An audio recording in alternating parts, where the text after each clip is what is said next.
Dunyadari is brought to you by CoinSwitch Kuber. Download the app now. भाई साहब, bitcoin में trade करना आखिर फ्लेक्सिबल कितना है?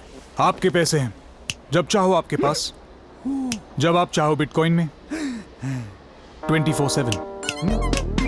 कॉइनस्विच कुबेर डाउनलोड करो और बिटकॉइन में ट्रेड करो। Simple, credible, flexible. ट्रेड कर बेफिक्र।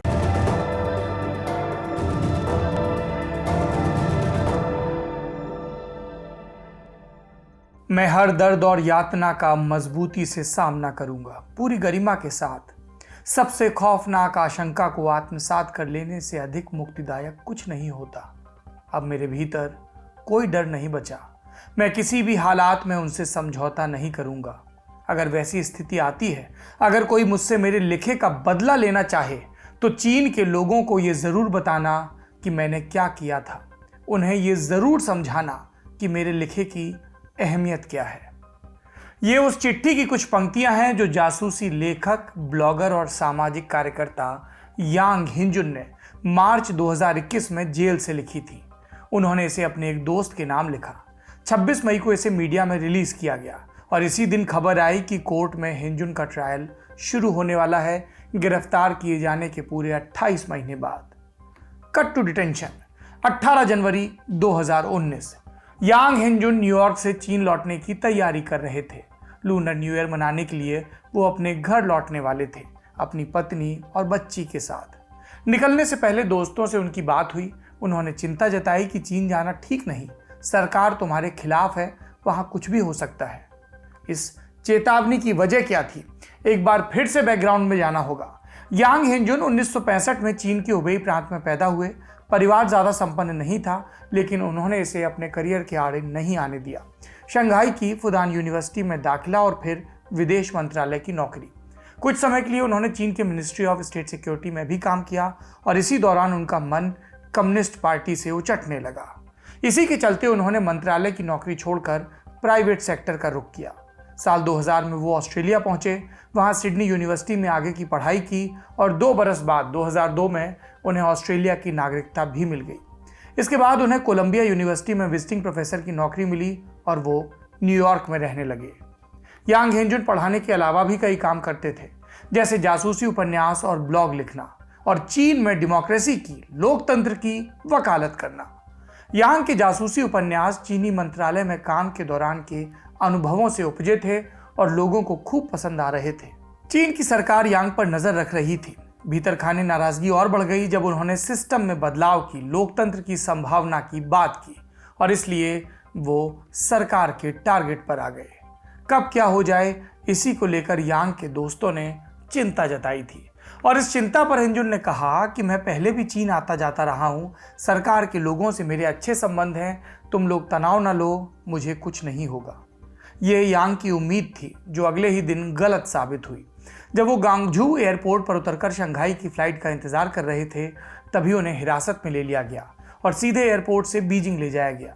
कुछ दिनों के बाद पता चला कि उनके ऊपर चीन की सुरक्षा को खतरा पहुंचाने का इल्ज़ाम लगा है और इसी संदेह में वो पकड़े गए हैं। फिर पता चला कि यांग हिंजुन को रेजिडेंशियल डिटेंशन में रखा गया है, एक तरह की गुप्त हिरासत जिसमें आरोपी को यातना देकर पूछताछ की जाती है और इतनी यातना कि वो आरोपों को स्वीकार कर ले, भले ही वो सत्य ना हो। और इस दौरान आरोपी को ना तो कानूनी मदद मिलती है, ना ही परिवार से मिलने का मौका।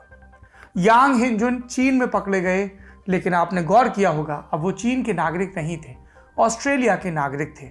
इसलिए ऑस्ट्रेलिया की सरकार ने उनकी गिरफ्तारी की आलोचना की, काउंसलर एक्सेस दिए जाने की उन्हें मांग की और अपील भी की कि चीन इस मामले में पारदर्शिता बरते। चीन ने इस पर क्या जवाब दिया? कहा कि ये हमारा अंदरूनी मामला है, ऑस्ट्रेलिया को इसमें दखल देने की ज़रूरत नहीं। हिरासत में रखे जाने के 7 महीने बाद यांग हिंजुन को औपचारिक तौर पर गिरफ्तार किया गया। उनके ऊपर जासूसी के इल्ज़ाम लगाए गए। हिंजुन ने किस देश के लिए जासूसी की, इसका कोई ब्यौरा नहीं दिया गया और ना ही इन आरोपों से जुड़े कोई सबूत पेश किए गए। और तब तक यानी 7 महीने के भीतर ऑस्ट्रेलिया और चीन के आपसी संबंध बिगड़ने शुरू हो चुके थे। इसकी शुरुआत दरअसल 2018 में ही हो गई थी, जब ऑस्ट्रेलिया ने चीनी कंपनी हुएवी के 5G नेटवर्क को बैन कर दिया था। उइगर मुसलमानों पर हो रहे अत्याचारों को लेकर भी ऑस्ट्रेलिया ने चीन की आलोचना की थी। और इस ताबूत में आखिरी कील बना कोविड-19। दिसंबर 2019 में चीन से कोरोना महामारी शुरू हुई। चीन ने लंबे समय तक मामले को दबाए रखा।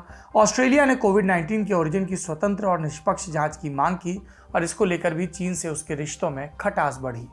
पिछले कुछ समय में ये स्थिति और बिगड़ी है। ऑस्ट्रेलिया ने चीन के साथ हुई कई पुरानी ट्रेड डील्स को रद्द किया है, जबकि कुछ और पर ऐसा ही विचार किया जा रहा है। इनके मौजूदा रिश्तों को एक उदाहरण से और समझते हैं। नवंबर 2020 में ऑस्ट्रेलिया ने स्वीकार किया कि उसके कुछ सैनिक अफगानिस्तान में वॉर क्राइम में शामिल थे। उनके ऊपर कार्रवाई करने की बात भी कही गई। इस बीच चीन के एक सरकारी ट्विटर अकाउंट से एक ऑस्ट्रेलियाई सैनिक की फोटोशॉप तस्वीर ट्वीट हुई, जिसमें सैनिक को एक अफगान बच्चे की गर्दन पर चाकू रखे दिखाया गया। इससे ऑस्ट्रेलिया की सरकार बिफर गई। वहां के प्रधानमंत्री स्कॉट मॉरिसन ने यहां तक कहा कि चीन को इस हरकत पर शर्म आनी चाहिए, पर जिसे शर्म आ जाए वो चीन नहीं। तो चीन नहीं सुधरा, ये फर्जी तस्वीर भी नहीं हटाई गई। अब यांग हिंजुन के केस पर लौटते हैं। इससे भी दोनों देशों के रिश्तों पर असर पड़ रहा है। और कैसे पड़ रहा है? चीन ने इस मामले में ऑस्ट्रेलिया की हर मांग को ठुकराया। 27 मई को चीन में ऑस्ट्रेलिया के राजदूत ट्रायल में हिस्सा लेने पहुंचे, पर उन्हें अंदर नहीं जाने दिया गया। ये ट्रायल बंद दरवाजे के अंदर चल रहा है और इससे आपको चीन की न्याय व्यवस्था की पारदर्शिता का भी अंदाजा लग जाएगा। वैसे राय से इतर आंकड़ों की माने तो चीन में इस तरह के 99% मामलों में फैसला पहले से तय होता है। अगर ऐसा हुआ, और इसकी प्रबल आशंका भी है, तो यांग हिंजुन को मौत की सजा मिलेगी। चीन में जासूसी के लिए मौत की सजा का प्रावधान है। अगर चीन की सरकार का दिल पसीज गया, फिर भी कम से कम 3 साल की जेल तो होगी ही। चीन और लोकतंत्र नदी के दो किनारे, जिनका मिलना लगभग नामुमकिन है, फिर भी यांग हिंजुन जैसे लोग इस उम्मीद को जिंदा रखे हैं, अपने अंजाम की परवाह किए बिना। जैसा कि वो अपनी चिट्ठी में लिखते हैं कि जो मूल्य और भरोसा हमने आपस में साझा किया और जिसे मैंने अपने पाठकों के साथ बांटा, वो मेरे अस्तित्व से कहीं ज़्यादा बड़ी चीज़ है। नमस्ते, मेरा नाम सौरभ द्विवेदी है। आप दुनियादारी देख रहे हैं। दुनियादारी का पहला प्रसंग आज आपने सुना। अब दूसरे प्रसंग की तरफ चलते हैं, जिसमें हम बात करेंगे एक इल्ज़ाम की, जो वैक्सीन से जुड़ा है, रूस से जुड़ा है। तुम्हारी वैक्सीन कूड़ा और हमारी वैक्सीन अमृत, यही है कुछ इस मामले का हाल। हफ्ते भर पहले की बात है। जर्मनी और फ्रांस के कुछ चुनिंदा यूट्यूब ब्लॉगर्स के मेल बॉक्स में एक ऑफर गिरा, एक विज्ञापन कंपनी की तरफ से। ऑफर क्या था? ये छोटा सा काम कर दो, 2 लाख रुपया देंगे। और काम क्या था? एक वीडियो बनाना था। इसमें दिखाना था कि फाइजर की कोरोना वैक्सीन लोगों के लिए बहुत खतरनाक है। जितने लोग एस्ट्राजेनेका से मरे, उससे 3 गुना ज़्यादा लोगों की मौत फाइजर की वैक्सीन से हुई। सरकार फाइजर की वैक्सीन खरीद कर लोगों की ज़िंदगी से समझौता कर रही है और मेन स्ट्रीम मीडिया असली बात लोगों से छिपा रही है। एक तुम ही हो जो सच बताकर लोगों को बचाना चाहते हो। कंपनी के मेल में खास सावधानी बरतने के लिए भी कहा गया कि वीडियो में विज्ञापन देने वाले का नाम नहीं आना चाहिए। लोगों को लगना चाहिए कि उनका चहेता यूट्यूबर वाकई उनकी जान की परवाह करता है। हमने वीडियो के साथ निर्माण शब्द का इस्तेमाल इसलिए किया क्योंकि इसमें बहुत से तथ्य न सिर्फ झूठे हैं, बल्कि कोरोना से जंग के लिए उपलब्ध सबसे सटीक उपाय के प्रति लोगों में अविश्वास पैदा करते हैं। इसलिए इन फर्जी दावों को सही ठहराने के लिए कुतर्क गढ़े जाते हैं, यानी कि अंततः ये एक मैन्युफैक्चर्ड वीडियो होता। 24 मई को फ्रेंच यूट्यूबर लियो ग्रासे ने इस मेल के स्क्रीनशॉट ट्विटर पर साझा किए। लियो ग्रासे डर्टी बायोलॉजी नाम से अपना चैनल चलाते हैं और उनके लगभग 12 लाख सब्सक्राइबर हैं। फ्रेंच अखबार ले मोंडे की रिपोर्ट के अनुसार ग्रासे के अलावा कई और भी यूट्यूबर्स ने same to same email receive करने की बात कही और इस तरह का ऑफर जर्मनी में भी एक यूट्यूबर को 18 मई को मिला था। हम जानते हैं कि दुनिया भर में मार्केटिंग कंपनियां सोशल मीडिया के तुर्रम खानों को, यानी इन्फ्लुएंसर्स को अप्रोच करती हैं अपने प्रोडक्ट का प्रचार प्रसार करने के लिए। लेकिन इस कैंपेन पर इतना हंगामा क्यों? इसके पीछे दरअसल कई वजहें हैं और इसकी जांच का दायरा भी बढ़ता जा रहा है। पहली बात तो ये कि इसमें भ्रामक वीडियो बनाने के लिए कहा जा रहा था। विज्ञापन देने वाला खुद को गुमनाम रखना चाहता था। दूसरी बात, जिस कंपनी ने ऑफर वाला मेल भेजा था उसका नाम है फेज, FAZZE। सुधी दर्शकगण, इसके उच्चारण की अशुद्धता के लिए मुझे माफ कर दें। इसने अपनी वेबसाइट पर पता लंदन का लिखा। कंपनी ने दावा किया कि हम ब्रिटेन में रजिस्टर्ड हैं। जब पड़ताल हुई तो पता चला कि इस नाम की कोई कंपनी ब्रिटेन में है ही नहीं। हल्ला मचा तो कंपनी ने वेबसाइट पर से कॉन्टैक्ट डिटेल्स हटाए। इसके अलावा कंपनी के इंस्टाग्राम अकाउंट को भी प्राइवेट कर लिया गया। साथ में लिंक्डइन पर इस कंपनी के स्टाफ के अकाउंट में भी एक एक करके गायब होने लगे। रेडिफ पर इससे जुड़े फोरम भी डिलीट हो गए। साफ था कंपनी इंटरनेट पर कोई निशान नहीं छोड़ना चाहती थी।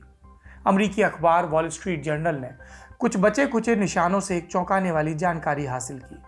इस अखबार की रिपोर्ट के मुताबिक फेज एक दूसरी बड़ी कंपनी की एक शाखा है, और ये बड़ी कंपनी क्या है? मॉस्को स्थित मार्केटिंग कंपनी एडनाउ, और यहीं से पूरे कैंपेन में रूस की एंट्री होती है। आरोप लग रहे हैं कि इस कैंपेन के पीछे दिमाग रूस का है। फ्रांस के स्वास्थ्य मंत्री ओलिवियो वेरा ने कहा है इस घटना पर कि यह घटिया है, गैर जिम्मेदार है, खतरनाक है। उन्होंने रूस का सीधे नाम नहीं लिया, लेकिन अब तक मिले सबूतों की कड़ी वहीं पहुंचती है। आगे जांच होगी तो और खुलासे होंगे।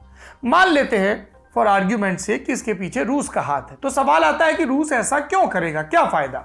समझते हैं। रूस की कोरोना वैक्सीन का नाम स्पुतनिक वी। इसको 60 से अधिक देशों ने अपने यहाँ इस्तेमाल की मंजूरी दी। इसमें अधिकतर विकासशील देश हैं, मतलब ये कि उनके पास वैक्सीन खरीदने की सीमित क्षमता है। उनकी तुलना में यूरोप के देशों के पास पैसा ज़्यादा है, अधिक वैक्सीन खरीदने के लिए लालायत भी है। यूरोपियन यूनियन में कुल 27 देश। अगर यहाँ स्पुतनिक वी को एंट्री मिलती तो रूस को आर्थिक फायदा होता, साथ ही यूरोप में असर बढ़ता, अमेरिका का दबदबा कम होता। लेकिन यूरोपियन यूनियन की मेडिकल एजेंसी स्पुतनिक वी को अप्रूवल देने से बच रही है। एजेंसी का कहना है कि इस वैक्सीन के ट्रायल के आंकड़े पर्याप्त नहीं हैं। कुछ समय पहले जर्मनी और फ्रांस ने कहा था कि अगर यूरोपियन यूनियन ने स्पुतनिक वी को अप्रूव नहीं किया तो हम रूस से सीधे डील भी कर लेंगे। हम जानते हैं कि फ्रांस में 35% आबादी को कम से कम एक खुराक लगाई जा चुकी है। वैसे हम कैसे जानते होंगे, अभी अभी तो हमें भी जानने में आया। जर्मनी में यह आंकड़ा 41% है, और इसमें बड़ा योगदान फाइजर की वैक्सीन का है। इसे जर्मन कंपनी बायोएनटेक और अमेरिकी कंपनी फाइजर ने डेवलप किया। अगर यूरोप में फाइजर की वैक्सीन के खिलाफ माहौल बन जाता है और लोग टीका लगवाने से इसका मना करते हैं तो बड़ी समस्या आ सकती है। वैक्सीनेशन की ड्राइव धीमी पड़ सकती है। महामारी से उबरने में, अर्थव्यवस्था को सुधारने में संकट आ सकता है, और ऐसे में लोग दूसरा विकल्प तलाशेंगे, और तब रूस की स्पुतनिक वी का चांस बढ़ सकता है। तो फायदा रूस को होगा। अब सवाल यह कि रूस इसके पीछे है तो रूस में कौन, फार्मा कंपनियां या सरकार? अभी ये कहना जल्दबाजी है। हालांकि यूट्यूबर्स को ऑफर देने वाला मेल और स्पुतनिक वी के ट्विटर अकाउंट पर चल रहे कैंपेन में कई समानताएं हैं। मसलन पश्चिमी देशों में बनी वैक्सीन को 2ym दर्जे का बताना, फाइजर की वैक्सीन के चलते मरने वालों का भ्रामक आंकड़ा पेश करना, और लोगों को अपनी सरकार के खिलाफ भड़काने का माहौल तैयार करना। अभी एंटी वैक्सीन वाले कितने वीडियो सामने आ चुके हैं, उनसे प्रभावित होकर कितने लोग वैक्सीन को नकार चुके हैं, ये दुनिया का नहीं देश का भी मामला है। तमाम फर्जी डॉक्टर फर्जी PhD डिग्रियों के साथ अपने YouTube चैनल के सहारे, अपने मदांध भक्तों के सहारे इस तरह की फालतू बातें करते हैं कोरोना के बारे में, और डॉक्टर्स और सभी लोग इनकी फर्जी बातों का संज्ञान भी लेते हैं। आप भी लीजिए। हालांकि एक बात तय है कि इस तरह के कैंपेन मानवता के हित में नहीं होते हैं, जो कहते हैं कि वैक्सीन मत लगाओ, ये झूठ वो झूठ, क्योंकि फिलहाल वैक्सीन ही उपाय है। ये था दुनियादारी का बड़ी खबर सेगमेंट। अब सुर्खियां सुन लेते हैं। पहली सुर्खी ऑस्ट्रेलिया से। विक्टोरिया स्टेट की राजधानी मेलबर्न, पिछले कुछ दिनों से यहां कोरोना संक्रमण के मामले फिर से सामने आने लगे। 26 मामले सामने आए तो 26 मामले, जी सिर्फ 26 मामले सामने आए तो राज्य सरकार ने कहा हफ्ते भर का लॉकडाउन पूरे स्टेट में। सार्वजनिक जगहों पर मास्क पहनना फिर से अनिवार्य। विक्टोरिया के कार्यवाहक प्रीमियर जेम्स मेडलिनो ने बताया, हमको नहीं अंतर्राष्ट्रीय एजेंसियों को, कि वायरस का ये स्ट्रेन तेजी से फैल रहा है। जो लोग पॉजिटिव आए वो फुटबॉल स्टेडियम और दूसरी जगहों पर भी गए थे। अब तक 10,000 से ज़्यादा प्राइमरी और सेकेंडरी कॉन्टैक्ट्स की पहचान हो चुकी है। आशंका है कि संख्या बढ़ सकती है। हमारे यहाँ वैक्सीनेशन ड्राइव भी स्लो रही।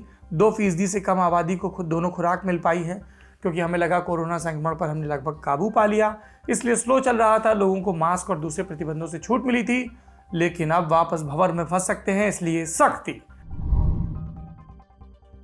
दूसरी सुर्खी ब्रिटेन से। प्रधानमंत्री बोरिस जॉनसन के पूर्व चीफ एडवाइजर डोमिनिक कमिंस ने कहा है कि सरकार कोविड-19 के प्रबंधन में पूरी तरह फेल रही। स्वास्थ्य मंत्री मैट हैनकॉक को बर्खास्त कर देना चाहिए था। प्रधानमंत्री लंबे समय तक कोरोना को स्वाइन फ्लू मानकर हंसी में उड़ाते रहे, लॉकडाउन में देरी की। कमिंस ने अपनी बात शुरू करने से पहले कोरोना से मरने वालों के परिवार वालों से माफी मांगी। उन्होंने ये बयान संसद की सिलेक्ट कमेटी के सामने दिया। ये कमेटी कोरोना के समय ब्रिटिश सरकार की लापरवाही की जांच कर रही है। सरकार में शामिल रहे किसी टॉप अधिकारी ने पहली बार सरकारी नाकामी को खुलकर स्वीकार किया है। ब्रिटेन में कोरोना की वजह से 1,28,000 लोगों की जान जा चुकी है। तेज वैक्सीनेशन के चलते अब ये देश महामारी के चंगुल से निकलने की राह पर है। लेकिन पिछले साल की स्थिति को लेकर अभी सवाल खत्म नहीं हुए और वहाँ कोई अगर सरकार से सवाल पूछता है तो उसको गद्दार भी करार नहीं दिया जाता है। ये बोरिस जॉनसन सरकार के लिए बड़ा झटका है और हम चाहते हैं कि हमारे देश भारत में भी इस तरह की जांचें हों कि केंद्र सरकार और राज्य सरकारों ने जब कुछ करना चाहिए था तब क्या किया। आज की दुनियादारी में इतना ही। अपना और अपनों का ख्याल रखिए। शुभ रात्रि।